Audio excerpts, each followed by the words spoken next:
don't think of this as opportunism. It's more of a creative reckoning for the opportunities that these stark realities always bring. Take my generation, Gen X. This cohort is finding themselves pulled between midlife pressures, relationship struggles, family responsibilities, money concerns particularly. But they're responding to these challenges in ways that recast and rethink midlife and older stereotypes. Boomer-led Climate Action Group is coordinating demonstrations in the US and Canada to protest against investment in fossil fuels. Third Act's founder says there's a sense that people used to get more conservative as they age, but I'm not sure that's true for this and the next generation of older people. So of course you then see products, financial products, emerging for a consumer group who have a greater interest in values. PensionBee from the UK, an ESG fund to marry values with saving. Gen X, over 60% of Gen X want to invest their money in funds that consider ESG principles, even if that means lower returns.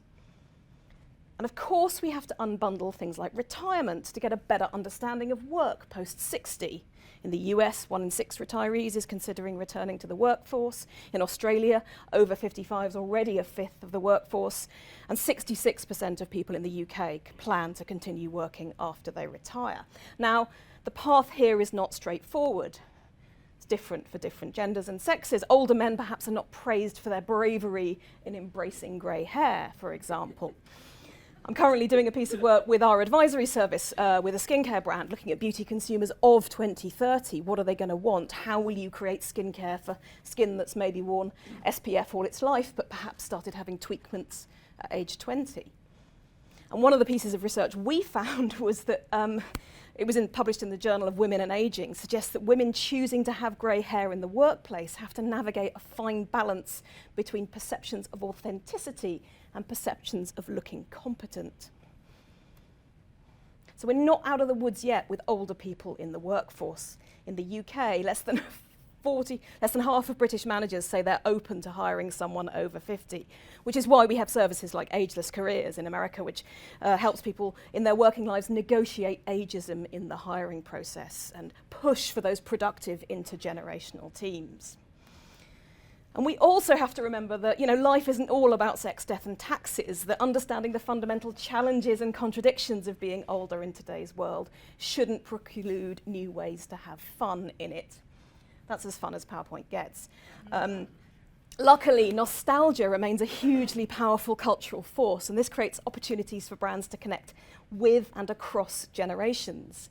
This is ASMR-themed TikTok campaign from AARP, which is featuring sounds that people from certain generations might really remember.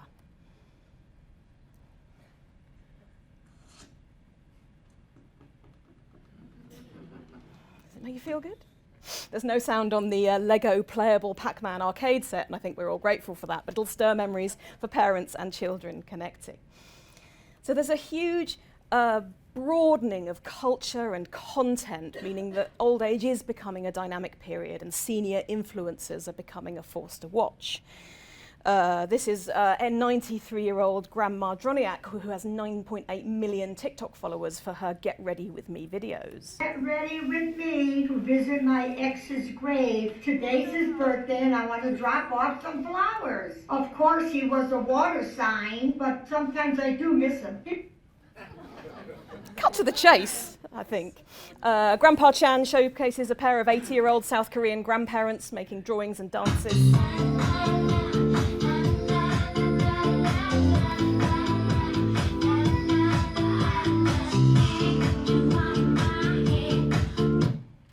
And the retirement house gathers 6 former actors to make content that allegedly spoofs and satirises ageing. Take a look at these diamonds, wrong as a life for squinting, can't just stare. With Bay through thick and thin, she already fixed, so I'm halfway there. I don't know if we cut that off because there was more cursing, I don't know. This stuff isn't for us. We know what being old looks like. It's bringing younger people into an older brand world and older people into a broader brand world in a way that's still aspirational for everyone. Because if younger consumers are attracted to brands that are, forward-thinking enough to address pressing social issues, ageism is going to be one of those. So portraying ageism in a positive and inspiring way for brands has to be good for older consumers, but also to resonate with younger consumers too. So I'll finish with 3 ways of thinking that I, as a futurist, use all the time. That's why I'm so tired. And that I recommend you take into your day of discovery here at RR Forward.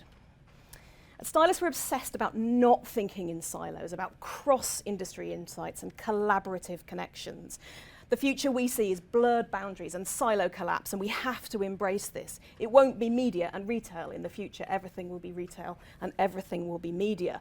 So today, when you hear a good idea, think what else this might mean, as well as instead of. Secondly, keep asking, am I uncomfortable enough? Because tomorrow's innovation will come from a place of discomfort.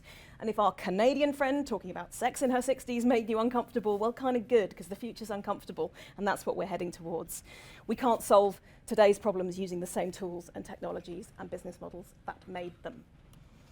And finally, futurist thinking is all about unlikely connections between ideas and between people. We were hosting an event yesterday for some clients, and someone mentioned how much collaboration will be needed in the future because there's too much risk for any brand or person to shoulder alone.